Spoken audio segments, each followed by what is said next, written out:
山东济宁人在吉林想家了，咋办呢？那就做到家乡的农村大喜热汤吧。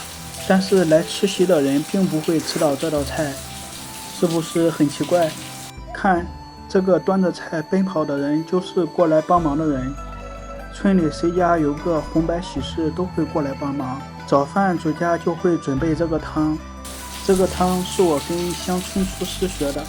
正好今天下雨，我就把这个暖心又暖胃的汤分享给大家吧。我怕我的讲解影响大伙的观感，我把调料都打在屏幕和评论区了，有需要的截图保存一下。